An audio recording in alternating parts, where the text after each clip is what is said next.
Assalamualaikum warahmatullahi wabarakatuh.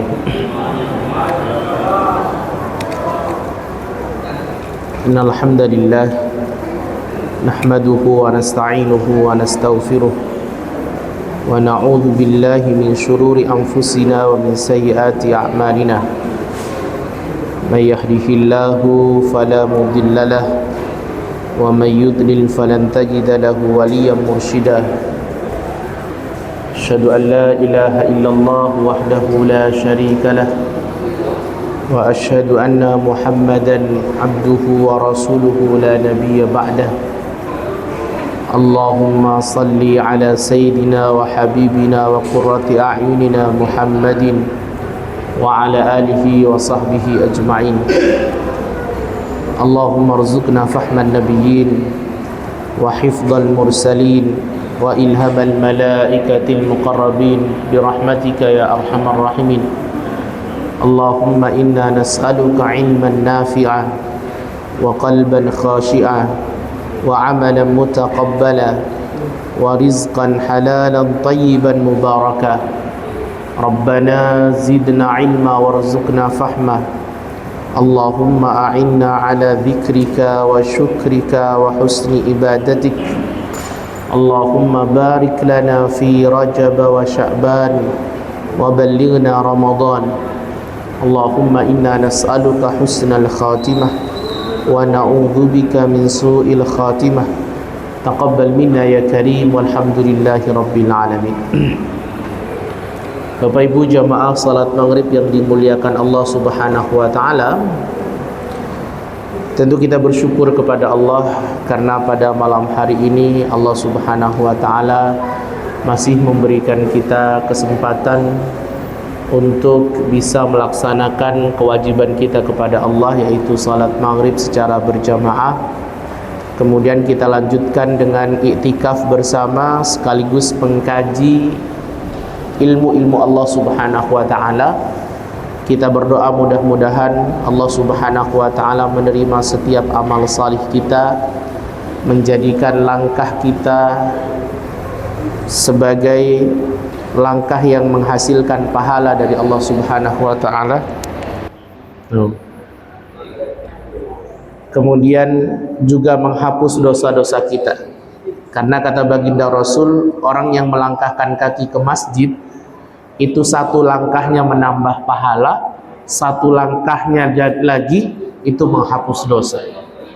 Maka kita berdoa mudah-mudahan amal kita diberatkan oleh Allah Subhanahu wa taala timbangannya, kemudian dosa-dosa kita juga dihapuskan oleh Allah Subhanahu wa taala. Bapak Ibu dirahmati Allah Subhanahu wa taala, kita berada di bulan Rajab. Bulan Rajab termasuk dalam kategori bulan haram. Dalam Al-Quran namanya Ashhurul Hurum, bulan-bulan haram. Haram di sini artinya bukan haram. Haram itu artinya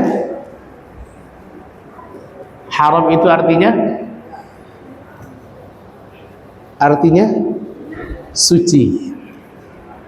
Seperti halnya Masjidil Haram. Masjidil Haram bukan masjid yang haram, enggak. Masjidil Haram itu masjid yang suci. Syahrul Haram atau bulan haram itu adalah bulan yang suci. Bahkan dari saking sucinya bulan ini, Ashhurul Hurum atau bulan-bulan haram itu ada 4. 1 Dzulqa'dah, 2 Dzulhijjah, 3 Muharram, 4 Rajab. Dan kita berada di salah satu bulan haram, yaitu bulan Rajab. Orang-orang dulu sebelum mereka kemudian mengenal agama Islam, mereka meyakini bahwa 4 bulan ini adalah bulan suci. Sehingga ketika muncul 4 bulan ini atau mereka berada di dalam 4 bulan ini, mereka dengan sendirinya secara otomatis meninggalkan percekcokan, meninggalkan pertikaian termasuk peperangan. Itu otomatis. Asal masuk bulan haram, maka mereka yang berperang, mereka yang bermusuhan kemudian akan damai.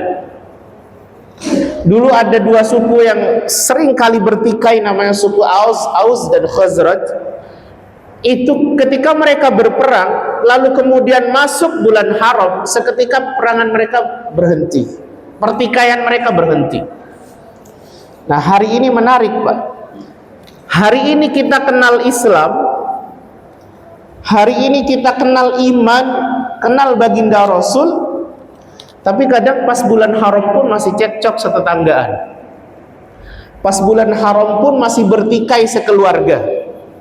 Padahal Allah dan Rasulnya sangat membenci pertikaian, percekcokan, permusuhan ketika di bulan haram.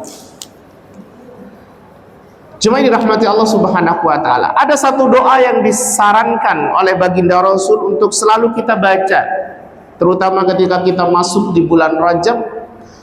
Bunyi doanya adalah Allahumma barik lana fi Rajab wa Sya'ban wa ballighna Ramadan. Walaupun kalimat doa ini ada perselisihan di antara para ulama, tapi yang jelas namanya juga doa. Doa itu adalah syariat yang paling lentur. Dia bisa berdoa itu bisa pakai bahasa apa saja. Mau pakai bahasa Jawa, bahasa Madura, bahasa Sunda, bahasa Arab, boleh. Boleh dibaca di mana saja, kecuali di tempat-tempat yang najis atau yang kotor. Dan boleh dalam keadaan berdiri, duduk, tiduran, terlentang, boleh. Maka ketika kemudian kalimat doa ini Allahumma barik lana fi Rajab wa Sya'ban wa ballighna Ramadan, walaupun ada banyak perselisihan, tetap saja kita diperbolehkan untuk meminta kepada Allah dengan doa ini. Cuma menariknya begini, di dalam doa ini itu artinya, ya Allah berikan kepada kami keberkahan pada bulan Rajab, juga keberkahan pada bulan Sya'ban, dan sampaikan kami ke dalam bulan Ramadan. Pertanyaannya, kenapa yang baginda Rasul suruh minta kepada kita adalah keberkahan, tidak kesehatan, atau tidak yang lain? Justru yang baginda Rasul perintahkan kepada kita diminta untuk minta keberkahan ketika bulan Rajab, minta keberkahan ketika bulan Sya'ban, agar kita disampaikan ke dalam bulan Ramadan. Kenapa yang diminta keberkahan? Kenapa kira-kira? Kalau saya tanya mahiyal barakah, apa itu keberkahan? Apa itu barakah? Apa Pak? Barakah apa? Barakah apa Pak? Hah? Ziyadatul khair fi kulli syai'. Masya Allah. Barakah itu adalah ziyadatul khair fi kulli syai', bertambahnya kebaikan dalam segala hal. Ini menarik sekali, karena saya awali dengan membahas doa ini. Kenapa kemudian yang diperintahkan kepada kita oleh baginda Rasul adalah meminta keberkahan ketika bulan Rajab dan bulan Sya'ban, sehingga kemudian kita bisa disampaikan di bulan Ramadan? Karena keberkahan itu adalah, kata Imam Ibnu Rajab Al-Hambali, ziyadatul khair fi kulli syai', bertambahnya kebaikan dalam segala hal. Kenapa kita diminta untuk meminta keberkahan? Karena kita berharap di bulan Rajab ini kebaikan kita bertambah. Yang asalnya tidak pernah sholat berjamaah, di bulan Rajab sholat berjamaah. Yang asalnya tidak pernah puasa sunnah, di bulan Rajab mulai puasa sunnah. Yang asalnya tidak pernah qiyamul lail, di bulan Rajab mulai latihan qiyamul lail. Mulai latihan qiyamul lail. Sehingga kalau Rajab ini kebaikan kita bertambah, maka insya Allah bulan Sya'ban kebaikan kita juga akan bertambah. Karena kata para ulama, thawabul hasanati hasanatun ba'daha. Buah dari perbuatan baik yang kita lakukan itu akan menghasilkan perbuatan baik berikutnya. Artinya kalau Rajab ini banyak perbuatan baik yang kita lakukan, nanti Sya'ban pun begitu. Akan ada inisiatif, akan ada niat, akan ada keinginan untuk kita memaksimalkan bulan Sya'ban. Apalagi kalau Sya'ban juga barokah, insya Allah Ramadan kita powerful. Ramadan kita lebih berkah. Karena amal di bulan Ramadan itu pahalanya berlipat-lipat. Jadi salah satu yang membuat baginda Rasul menyuruh kita untuk minta barokah agar Sya'ban kita barokah, itu menjadi sebab Rajab kita barokah, itu menjadi sebab Sya'ban kita barokah, itu juga menjadi sebab Ramadan kita maksimal. Maka para ulama mengatakan Rajab itu bulan menanam, sementara Sya'ban bulan Sya'ban bulan menyiram, dan Ramadan bulan menuai atau memanen. Pertanyaan saya, bisakah seseorang dia memanen duren ketika dia tidak pernah menanam duren? Bisa gak? Gak bisa. Bisakah seseorang memanen duren ketika dia tidak pernah menanam duren? Bisakah seseorang memanen padi ketika dia tidak pernah menanam padi? Bisa. Itu artinya, bisakah kita memanen pahala yang banyak di bulan Ramadan sementara kita tidak pernah menanamnya di bulan Rajab? Susah. Maka para ulama mengatakan persiapan bulan Ramadan itu bukan pada hari pertama bulan Ramadan, tapi justru pada bulan Rajab, karena di bulan Rajab kita menanam. Di bulan Rajab kita menanam. Makanya mestinya di bulan Rajab ini kita mulai puasa sunnah, itu mulai salat qiyamul lail mulai belajar, sedekah mulai belajar. Karena siapa yang mendapatkan keberkahan di bulan Rajab, maka insya Allah dia juga akan mendapatkan keberkahan di bulan Sya'ban. Ketika Rajab dan Sya'ban barokah, insya Allah Ramadannya penuh dengan keberkahan. Tapi kalau kita bersiapnya justru saat masuk bulan Ramadan, sudah kebablasan, Pak. Sudah terlambat. Susah kita menyiapkan Ramadan di bulan Ramadan. Menyiapkan Ramadan justru dimulai sejak bulan Rajab. Karena Rajab bulan menanam, Sya'ban bulan menyiram, dan Ramadan bulan menuai. Dan seseorang tidak akan pernah menuai sesuatu yang tidak dia tanam. Ya, seseorang tidak akan menuai sesuatu yang tidak dia tanam. Maka jemaah yang dirahmati Allah Subhanahu wa taala, kita berada di bulan ini, di bulan Rajab. Maka mari kita perkuat ibadah kita kepada Allah, mari kita memperbaiki diri, mari kita menyiapkan untuk bekal keberkahan kita di bulan Ramadan. Cuma yang dirahmati Allah, bulan Rajab ada satu peristiwa penting, namanya Isra Mi'raj. Orang sering mengkaji Isra Mi'raj dilihat dari bahwa Isra Mi'raj itu adalah momentum di mana baginda Rasul mendapatkan perintah untuk sholat. Padahal sebenarnya kalau kita mau mengkaji peristiwa Isra Mi'raj, kita perlu mengkajinya secara kronologis karena ada banyak hikmah yang bisa kita dapatkan dari peristiwa itu. Salah satunya peristiwa Isra Mi'raj itu dimulai sejak tahun ke-10 kenabian. Kalau saya bilang kenabian, tahun kenabian itu berarti tahun di mana baginda Rasul belum hijrah. Sementara kalau saya bilang tahun hijrah, itu berarti baginda Rasul sudah hijrah. Tahun ke-10 dari kenabian, jemaah yang dirahmati Allah, para ulama sirah bersepakat.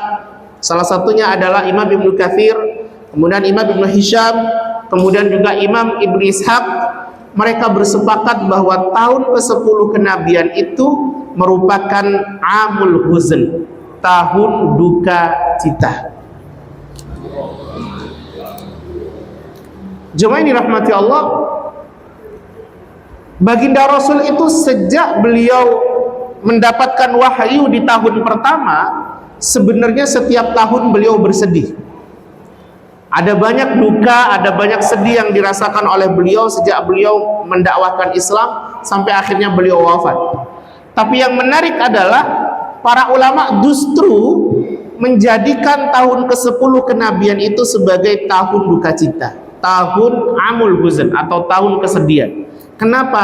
Karena kesedihan di tahun itu jauh lebih besar, jauh lebih dalam dibandingkan kesedihan yang beliau rasakan di tahun-tahun yang lainnya. Apa yang menyebabkan tahun ke-10 kenabian itu disebut sebagai tahun duka cita? Apa kira-kira? Satu, karena beliau ditinggal oleh pamannya atau pamannya meninggal, Abu Thalib. Cuma ini dirahmati Allah, kita perlu tahu bahwa kaum muslimin itu termasuk juga baginda Rasul, sejak beliau berdakwah atau mendakwahkan Islam sampai tahun ke-10 kenabian sebelum Abu Thalib meninggal, itu kaum muslimin sudah disiksa oleh orang kafir Quraisy. Ada sebagian dibunuh oleh mereka, sebagian diolok-olok, sebagian kemudian diejek.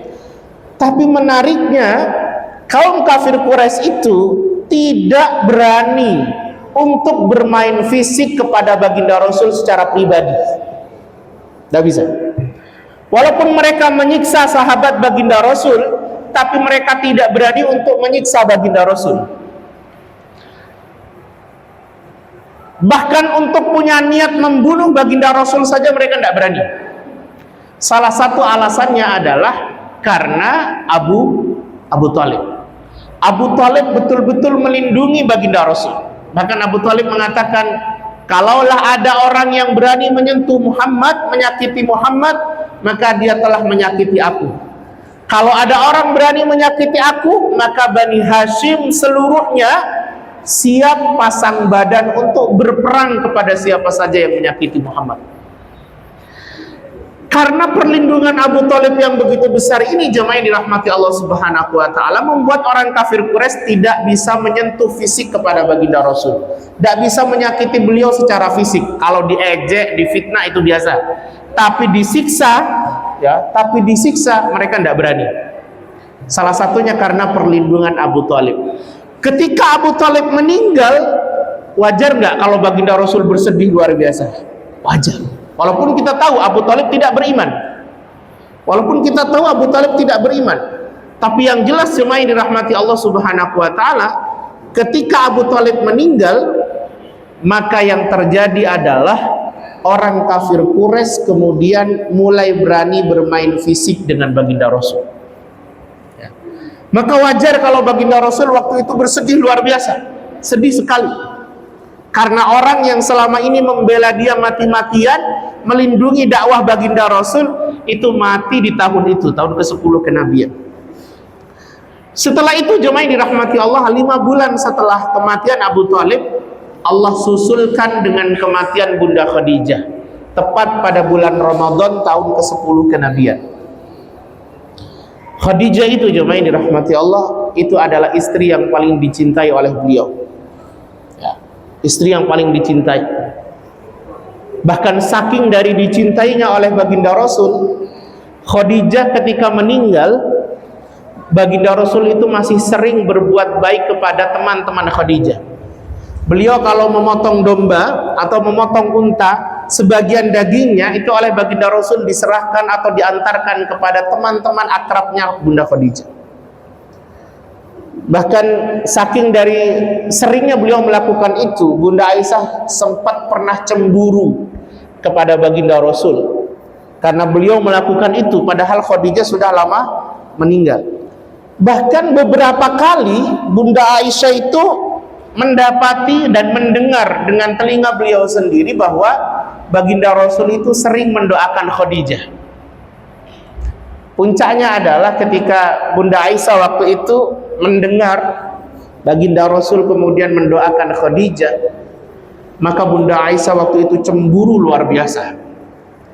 Saking dari cemburunya jemaah dirahmati Allah, sampai akhirnya Bunda Aisyah itu tidak bisa ngontrol kepada siapa dia berbicara dan siapa yang dibicarakan. Dia berbicara kepada baginda Rasul dan dia sedang membicarakan istri pertama baginda Rasul, yaitu Bunda Khadijah. Kata Bunda Aisyah, saking dari cemburunya, Bunda Aisyah mengatakan begini.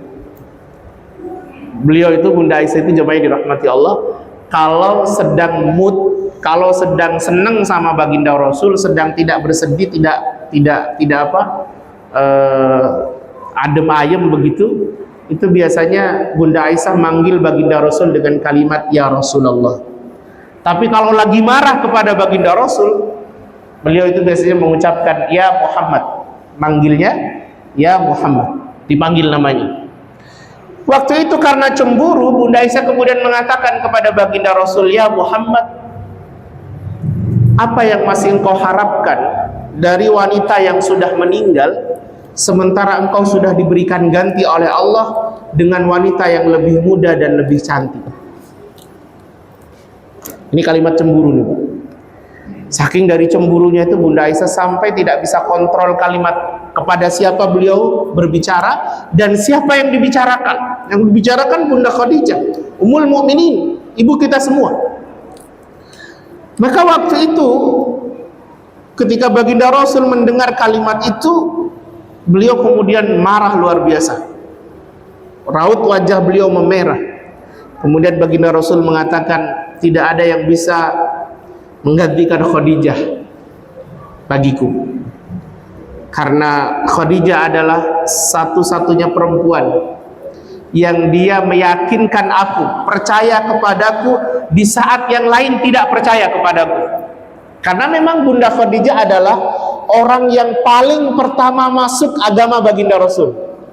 Sebelum Abu Bakar, sebelum Ali bin Abi Thalib, sebelum Zaid bin Harithah, Bunda Khadijah adalah orang yang pertama meyakinkan baginda Rasul bahwa beliau berada pada jalan kebenaran.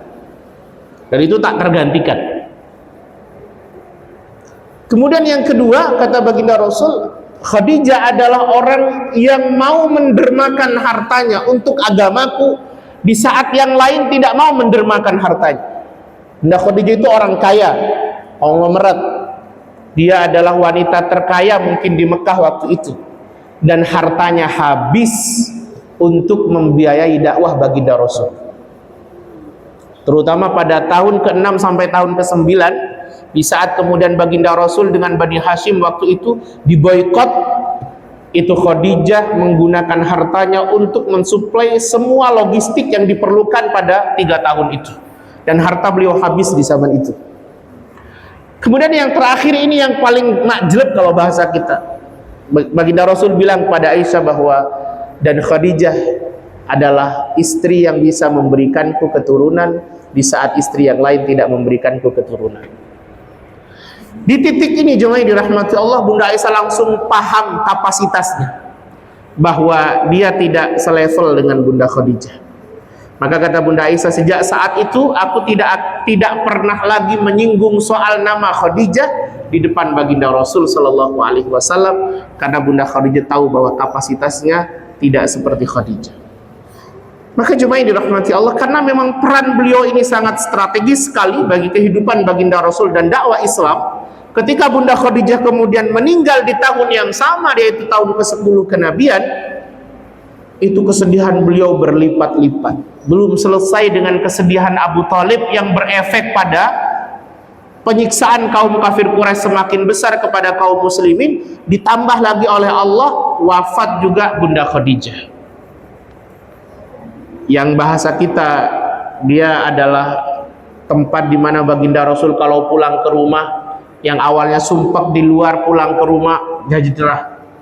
Dia adalah orang yang bisa memberikan motivasi, menyemangati, mensupport baginda Rasul. Kemudian patah di tahun yang sama, meninggal di tahun yang sama.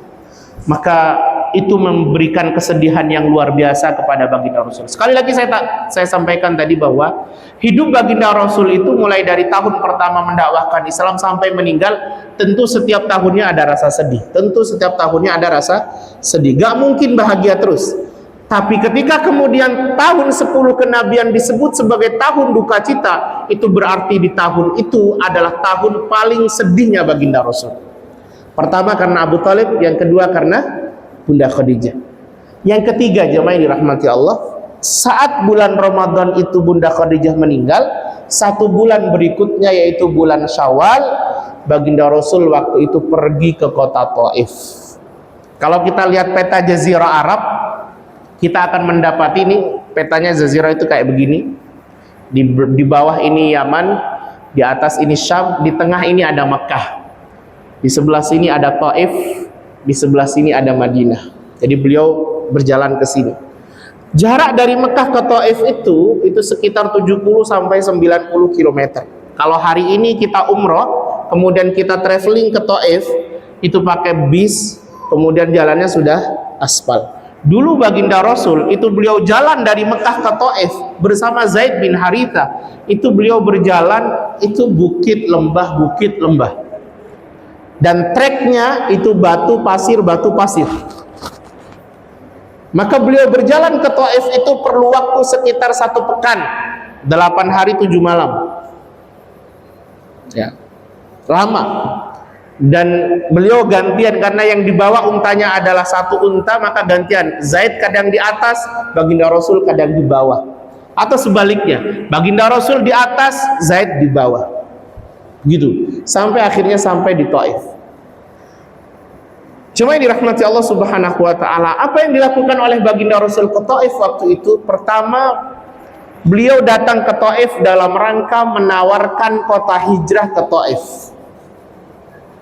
Jadi sebelum ditawarkan ke Madinah, itu oleh baginda Rasul ditawarkan ke Taif. Kira-kira Taif berani nggak? Mau nggak nerima kaum muslimin hijrah ke kota ini? Madinah ada di atas, Taif ada di bawah. Tapi jaraknya tidak terlalu jauhan ke Madinah dibanding ke Taif. Baginda Rasul nawarkan, apakah kalian mau menerima kaum muslimin hijrah ke kota Taif? Jawaban mereka tidak mau. Mereka tidak mau berurusan dengan orang-orang Mekah. Kemudian yang kedua, jemaah yang dirahmati Allah Subhanahu wa taala, baginda Rasul menawarkan kepada orang Taif waktu itu agar mereka memeluk agama Islam, ikut agama baginda Rasul. Ternyata mereka juga tidak mau. Kemudian yang ketiga, waktu itu baginda Rasul menanyakan kepada mereka atau meminta kepada mereka, kalau kalian tidak mau menerima orang-orang muslimin hijrah ke sini, kalian juga tidak mau masuk Islam. Baginda Rasul minta kepada mereka agar mereka mau melindungi kaum muslimin di Mekah karena penyiksaan orang-orang kafir Quraisy di Mekah sudah terlalu keras. Baginda Rasul minta bantuan orang Taif. Tapi yang ketiga juga ditolak, jemaah dirahmati Allah. Maka tiga-tiganya ditolak, bahkan kalimat penolakan mereka itu cukup membuat baginda Rasul sakit hati. Karena mereka menyampaikan kepada baginda Rasul Muhammad, kalaupun memang toh harus ada Rasul yang diutus oleh Tuhan semesta alam, kalaupun harus ada utusan yang diutus untuk menyampaikan dakwah, mestinya yang diutus itu bukan kamu. Karena kamu tidak memiliki kualifikasi yang layak untuk dijadikan sebagai utusan. Lalu kemudian mereka menyebut satu nama yang layak untuk dijadikan sebagai Rasul. Mereka mengatakan justru yang paling layak untuk dijadikan sebagai utusan itu adalah Walid bin Mughirah. Bapak tahu Walid bin Mughirah?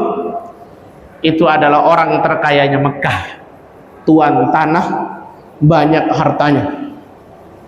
Jadi orang-orang dulu itu sebelum mereka kenal Islam, mereka mengukur kepemimpinan itu dari kekayaan, bahwa yang layak menjadi pemimpin itu adalah orang kaya.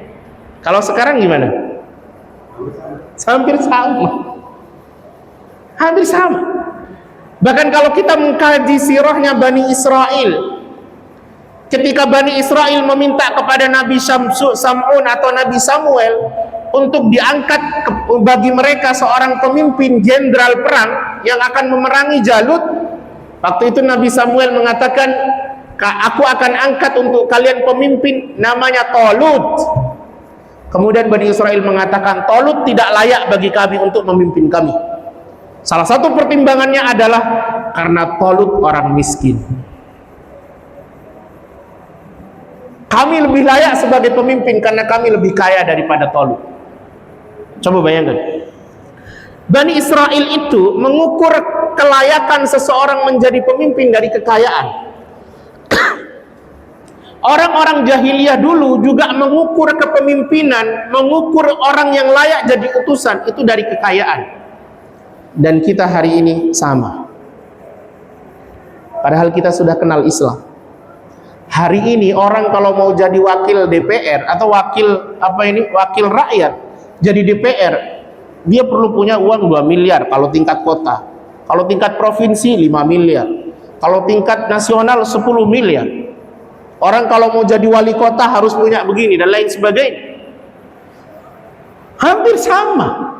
Hari ini kita berada pada kejahilian yang sama. Maka Umar bin Khattab mengatakan, simpul-simpul kekuatan umat ini akan terurai sedikit demi sedikit ketika penganutnya atau generasinya tidak paham apa makna jahiliyah. Kita menganggap bahwa jahiliyah itu zaman dulu, ketika sebelum Islam datang. Padahal jahiliyah itu bisa terjadi di zaman kapan saja, termasuk di zaman kita hari ini. Apa itu jahiliyah?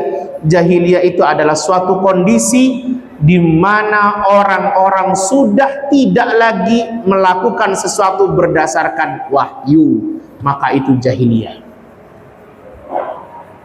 Jadi jahiliyah tidak hanya pada masa itu saja. Di masa kita hari ini pun bisa terjadi jahiliyah. Kapan? Ketika manusia sudah tidak lagi melakukan sesuatu berdasarkan wahyu, tapi lebih berdasarkan nafsu, maka itu jahiliyah. Hari ini kita bisa lihat, mungkin kita juga berada pada kejahilian yang sama. Apa yang tidak ada hari ini? Coba bayangkan, LGBT itu jemaah yang dirahmati Allah difasilitasi demikian rupa, dilegalkan. Apa bukan jahiliyah ini? Termasuk yang satu tadi saya sampaikan, bahwa orang jahiliyah dulu menganggap seseorang layak jadi pimpinan itu ketika mereka kaya. Hari ini apa tidak ada? Hari ini kita juga sama. Pimpinan-pimpinan kita hari ini tidak berangkat dari kapasitas, tapi berangkat dari kekayaan, modal. Ketika dia punya duit, dia bisa bikin orang memilih dia. Gitu. Ini bagian dari jahiliyah itu sendiri. Nah, cuma yang dirahmati Allah, saya lanjutkan. Saat itu kemudian ketika tiga-tiga ini ditolak oleh orang-orang Taif, maka baginda Rasul mencoba untuk berdakwah secara personal. Kalau tadi beliau menghadap kepada pembesar-pembesarnya, sekarang beliau kemudian melakukan dakwah secara personal di kota Taif selama 10 hari dan tidak ada yang mau masuk. Bahkan ketika beliau mau keluar dari kota Taif itu, beliau dihasut oleh para pembesar-pembesar kota Taif, ya. Pemuda-pemudanya itu dihasut agar melempari Muhammad dengan batu. Maka saat beliau keluar dari kota Taif itu, beliau dilempari oleh para pemuda-pemuda Taif itu dengan batu. Sampai akhirnya pelipis beliau ini berdarah, tumit beliau juga berdarah. Bahkan beliau keluar dari kota Taif itu, sebagian para ahli sirah mengatakan beliau tidak sadarkan diri, dipapah oleh Zaid bin Harisah, baru sadar ketika sampai di Qarnul Manazil. Qarnul Manazil itu jemaah yang dirahmati Allah sekarang adalah tempat mikotnya orang-orang Taif. Orang-orang kalau datang ke Taif kemudian niat untuk umrah, dia mikotnya di Qarnul Manazil. Cuma menariknya jemaah yang dirahmati Allah begini, baginda Rasul itu keluar dari kota Taif tidak sadarkan diri, dan itu hari terberatnya beliau. Bahkan baginda Rasul pernah ditanya oleh Bunda Aisyah, kata Aisyah, hal ataka ya Rasulullah yaumun asyaddu minal Uhud. Wahai baginda Rasul, apakah engkau pernah menjumpai hari yang lebih berat, hari yang lebih menderita dibandingkan saat engkau kalah di perang Uhud? Bapak Ibu tahu perang Uhud? Itu perang di mana baginda Rasul kalah luar biasa. Bahkan 70 sahabat waktu itu menjadi syuhada, dan banyak sahabat yang terluka, termasuk baginda Rasul terluka. Sampai kemudian baginda Rasul naik ke bukit waktu itu. Tapi ternyata keterpurukan dan kekalahan yang terjadi di perang Uhud itu ada jauh yang lebih terpuruk, ada yang jauh lebih berat. Kapan itu? Kata Bunda Aisyah, saat aku diusir dari kota Taif. Itu adalah hari terberatnya baginda Rasul sepanjang hidup beliau. Maka saya hari ini kadang juga miris ketika kemudian orang umroh datang ke Taif untuk traveling. Karena Taif sudah jadi kota yang penuh dengan traveling hari ini. Padahal kota itu penuh dengan darah, penuh dengan air mata baginda Rasul, penuh dengan kesedihan. Saya selalu bilang ketika saya membawa jamaah ke Taif, saya bilang bahwa saya tidak melarang untuk traveling ke Taif, tapi selesaikan dulu urusan tafakkur sirah baginda Rasul di sana. Baru setelah itu silahkan bisa traveling. Karena di kota itu adalah di mana baginda Rasul mengatakan itu hari terberat beliau, dan itu luar biasa pelajarannya. Kenapa beliau mengatakan itu hari terberat? Iya, karena beliau berangkat dari Mekah penuh dengan beban. Beban apa itu? Kematian Abu Talib, kematian Sayyidatuna Khadijah, kemudian penyiksaan orang kafir Quraisy, datang ke Taif ditambah beban lagi. Maka bebannya jadi lengkap. Wajar kalau beliau mengatakan bahwa itu adalah hari terberat beliau sepanjang hidup beliau. Setelah itu beliau kemudian kembali ke Mekah. Jemaah yang dirahmati Allah, di Mekah penyiksaan kaum kafir Quraisy semakin menjadi-jadi. Tapi puncaknya adalah ketika tahun ke-11 kenabian di bulan Rajab, tepatnya tanggal 27 Rajab, Allah memperjalankan baginda Rasul dari Masjidil Haram ke Masjidil Aqsa, kemudian diangkat ke Sidratil Muntaha. Bapak tahu artinya muntaha apa? Halo, muntaha apa? Muntaha itu artinya mentok, tidak ada lagi di atasnya.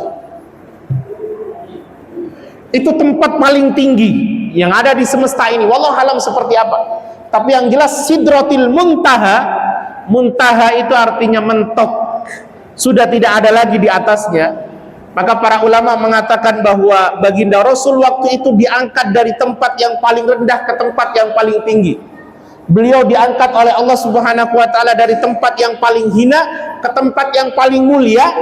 Saking dari mulianya tempat itu, bahkan malaikat Jibril merasa tidak layak untuk menemani baginda Rasul kemudian masuk ke Sidratil Muntaha. Sekelas Jibril tidak merasa layak. Bahkan kemudian baginda Rasul waktu itu, jemaah dirahmati Allah, berjumpa dengan Allah Subhanahu wa taala dalam jarak fakana qaba qausaini au adna. Jarak antara Allah dengan baginda Rasul waktu itu sepanjang 2 busur. Jadi tahu busur panah? Itu sepanjang, artinya dekat sekali. Nah, menariknya begini, kita seringkali mengkaji Isra Mi'raj itu hanya terbatas pada momentum di mana baginda Rasul mendapatkan wahyu salat. Padahal sebenarnya para ulama sirah mengatakan bahwa Isra Mi'raj adalah hadiah dari Allah Subhanahu wa taala kepada Rasulnya setelah beliau mampu bersabar menghadapi berbagai macam cobaan besar sepanjang tahun ke-10 sampai tahun ke-11. Hadiah, di mana hadiah ini tidak pernah diberikan oleh Allah kepada siapapun di dunia ini. Bahkan juga ada yang mengatakan bahwa Isra Mi'raj itu adalah hiburan yang Allah berikan kepada baginda Rasul setelah melalui berbagai macam ujian dan cobaan serta kesedihan. Hiburan. Makanya kenapa hiburan itu selalu dikaitkan dengan rihlah. Bapak tahu rihlah? Rihlah itu artinya apa, Pak? Rihlah itu artinya berjalan, jalan-jalan. Kita ini kalau sumpek di Surabaya, jalan ke Malang, jalan ke Batu, itu namanya rihlah, untuk menghibur diri. Baginda Rasul itu diperjalankan, itu hiburan bagi beliau. Bahkan beliau kemudian sempat berjumpa dengan Allah, walaupun para ulama masih berselisih pendapat. Ada yang mengatakan bahwa beliau berjumpa dengan Allah waktu itu melihat zat Allah. Dia melihat zatnya. Tapi juga ada yang mengatakan beliau berjumpa dengan Allah tidak melihat zatnya, sebagaimana Musa berbicara dengan Allah tanpa melihat zatnya. Tapi yang jelas beliau dekat sekali dengan Allah waktu itu. Dan itu kebahagiaan yang luar biasa. Bahkan para ulama mengatakan bahwa di surga nanti ada satu nikmat yang luar biasa. Nikmat ini akan diberikan oleh Allah kepada setiap penghuni surga. Apa nikmat itu? Nikmat itu namanya liqa'u rabbina, atau liqa'ullah, berjumpa dengan Allah Subhanahu wa ta'ala. Setiap orang yang masuk surga nanti akan diberikan kesempatan untuk melihat wajahnya Allah Subhanahu wa ta'ala, melihat wajah zat yang selama ini kita sembah-sembah. Kita sujud ruku kepada Allah Subhanahu wa ta'ala, kita tidak tahu seperti apa, tapi nanti di surga kita diberikan kesempatan untuk melihat wajah Allah Subhanahu wa ta'ala. Dan itu kebahagiaan yang luar biasa. Bahkan kebahagiaan melihat wajah Allah Subhanahu wa ta'ala itu akan melupakan seluruh unsur kebahagiaan yang pernah kita rasakan di dunia, termasuk juga kebahagiaan yang kita rasakan di surga, saking dari bahagianya. Dan baginda Rasul mengalami itu saat peristiwa Isra Mi'raj.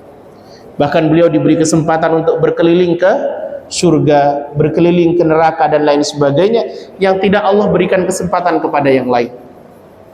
Menariknya adalah itu adalah hadiah yang Allah berikan kepada Rasulnya setelah melalui cobaan yang begitu berat. Maka para ulama mengatakan, kalau kita mau belajar kepada Isra Mi'raj, bahwa peristiwa itu terjadi setelah atau sebagai buah dari kesabaran, keteguhan baginda Rasul ketika beliau menghadapi cobaan-cobaan yang besar. Maka kita ini susah untuk berjumpa dengan kebahagiaan, tidak akan mungkin mendapatkan kemuliaan, tidak akan mungkin mendapatkan tempat yang tinggi, derajat yang tinggi di sisi Allah, ketika kita tidak mau untuk bersabar menghadapi berbagai macam cobaan yang Allah berikan kepada kita. Kebesaran hidup kita itu bergantung kepada sekuat apa kita menghadapi cobaan hidup ini. Kalau kita mampu bersabar, mampu berteguh-teguh ketika Allah Subhanahu wa ta'ala memberikan cobaan kepada kita, itu berarti, jemaah yang dirahmati Allah Subhanahu wa ta'ala, kita adalah orang yang mungkin akan diberikan kebesaran hidup, kemuliaan, derajat yang tinggi oleh Allah Subhanahu wa ta'ala. Kalau kita mau belajar, kalau tadi belajar kepada Isra Mi'raj, kalau kita mau belajar kepada baginda Nabiullah Yusuf alaihi salam, kita lihat sirahnya, kita lihat perjalanan hidupnya, hampir semua hidup baginda Nabiullah Yusuf itu adalah cobaan, ujian. Mungkin happy endingnya saja. Beliau sejak kecil itu sudah diuji oleh Allah Subhanahu wa ta'ala dan sabar luar biasa. Beliau diuji waktu kecil, diiri oleh saudaranya. Diiri oleh saudara itu tidak nyaman, jemaah dirahmati Allah. Itu tidak nyaman. Kita saja kalau diiri sama saudara kita, ketemu saat halal bihalal setahun sekali sudah gak nyaman. Pulang ke rumah kita gak nyaman. Padahal cuma ketemu sekali dalam setahun. Baginda Nabiullah Yusuf alaihi salam diiri oleh saudara-saudaranya, itu beliau serumah dengan saudaranya. Ketemu terus setiap hari. Itu gak nyaman sekali. Kemudian setelah itu menginjak remaja, beliau kemudian diceburkan ke dalam sumur. Habis itu kemudian dijual sebagai budak di Mesir. Kemudian beliau difitnah telah berzina dengan Zulaikha atau Zalikha. Baru kemudian beliau dipenjara sepanjang 7 tahun kali 2, 14 tahun namanya. Baru setelah cobaan-cobaan besar itu, jemaah yang dirahmati Allah, yang beliau lalui dengan penuh kesabaran, barulah kemudian Allah memberikan kepada beliau kebesaran hidupnya, kemuliaannya, derajat yang tinggi, di mana beliau kemudian diangkat menjadi seorang menteri. Maka kalau kita tidak mau bersahabat dengan ujian yang Allah berikan kepada kita, tidak mau bersabar, tidak mau berteguh-teguh dengan ujian yang Allah berikan kepada kita, jangan berharap mendapatkan kemuliaan, jangan berharap mendapatkan kebesaran hidup, karena orang-orang besar itu ditempa oleh cobaan-cobaan yang besar. Maka benarnya apa yang disampaikan oleh Allah Subhanahu wa ta'ala di dalam Al-Quran, walanabluwannakum bisyai'im. Ayo lanjut. Walanabluwannakum bisyai'im minal khaufi wal ju'i wa naqsim minal amwali wal anfusi wath thamarat wa basyiris sabirin. Hujan. Kata Allah Subhanahu wa taala, walanabluwannakum. Allah pakai dua huruf taukid, ada lam, ada nun. Ada lam taukid, ada nun taukid. Para ulama mengatakan kalau Allah sudah sampai dua begini itu artinya pasti. Kami akan memberikan cobaan kepada kalian. Khitabnya itu pakai kum. Kum itu berlaku umum untuk kita semua. Tidak peduli dia nabi, dia ustadz, dia ulama, dia pebisnis, dia pegawai, semua kena. Kum itu artinya khitabnya umum.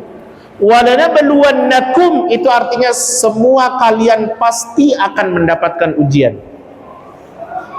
Modelnya beda-beda. Minal khauf, ada yang kadang diuji dengan kekhawatiran. Khawatir. Salah satu yang diuji dengan kekhawatiran hari ini adalah saudara-saudara kita di Gaza. Mereka setiap hari diuji dengan kekhawatiran, tidur khawatir bom meledak. Walaupun kita bersyukur sebesar-besarnya karena kemarin kita mendapatkan informasi bahwa mereka sudah gencatan senjata. Kemenangan bagi orang-orang Gaza, kaum muslim. Pertama bisa berupa khauf, yang kedua bisa berupa kelaparan. Kelaparan itu bagian dari ujian. Yang ketiga, wa naqsim minal amwal, krisis ekonomi, di PHK, tidak punya uang dan lain sebagainya. Wal anfus, atau orang-orang yang kita cintai meninggal. Wath thamarat, gagal panen. Sudah nanam berat-berat atau ikhtiar kita sudah luar biasa nanamnya, tapi ternyata pas panennya gagal.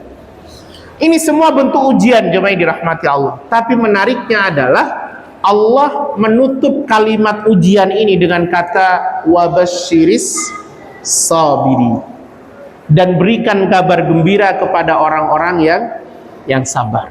Saya menerjemahkan ayat ini dengan mengatakan sebetapapun cobaannya, apapun ujiannya, berat atau ringan, besar atau kecil, selama kita menghadapinya dengan penuh keteguhan, kesabaran, maka pasti hasil akhirnya adalah kabar gembira. Pasti. Ya. Apapun cobaannya, selama kita bisa bersabar, bisa berteguh-teguh, bisa kemudian legowo, bisa kemudian husnuzan sama Allah, maka pasti hasil akhirnya adalah kabar gembira. Maka kalau kita hari ini berada pada titik itu, di mana kemudian Allah sedang menguji kita, maka bersabarlah, berteguh-teguhlah, berhusnuzanlah sama Allah Subhanahu wa taala. Insya Allah kabar gembira sedang menanti kita semua di ujung ujian-ujian yang Allah berikan kepada kita. Hadanallahu wa iyyakum ajmain. Mudah-mudahan ini bermanfaat buat kita semua, menjadi perenungan buat kita semua. Mudah-mudahan Allah Subhanahu wa taala memberkahi bulan Rajab kita, memberkahi bulan Sya'ban kita, dan menyampaikan kita di bulan Ramadan tahun ini. Amin amin ya rabbal alamin. Rabbana zalamna anfusana wa illam taghfir lana wa tarhamna lanakunanna minal khasirin. La ilaha illa anta subhanaka inna kunna minadh dhalimin. Allahumma ij'alna wa auladana wa ahlana wa azwajana wa dhurriyyatina wa talamidana wa masyayikhana min ahli ilmi wa ahli khair. ولا تجعلنا وإياهم من أهل الشر والضير واجعلنا وإياهم من أهل القرآن وأهل الإيمان. اللهم إنا نسألك حسن الخاتمة ونعوذ بك من سوء الخاتمة. اللهم بارك لنا في رجب وشعبان وبلغنا رمضان. اللهم ربنا أعنا على ذكرك وشكرك وحسن عبادتك. ربنا هب لنا من أزواجنا وذرياتنا قرة أعين واجعلنا للمتقين إماما. ربنا اغفر لنا واغفر ذنوب والدينا وارحمهم كما ربونا صغارا. ربنا آتنا في الدنيا حسنة وفي الآخرة حسنة وقنا عذاب النار. وصلى الله على سيدنا وحبيبنا وقرة أعيننا محمد wa ala alihi wa sahbihi ajma'in walhamdulillahi rabbil alamin. Subhanakallahumma wa bihamdika asyhadu an la ilaha illa anta astaghfiruka wa atubu ilaik. Mohon maaf apabila ada kesalahan. Assalamualaikum warahmatullahi wabarakatuh.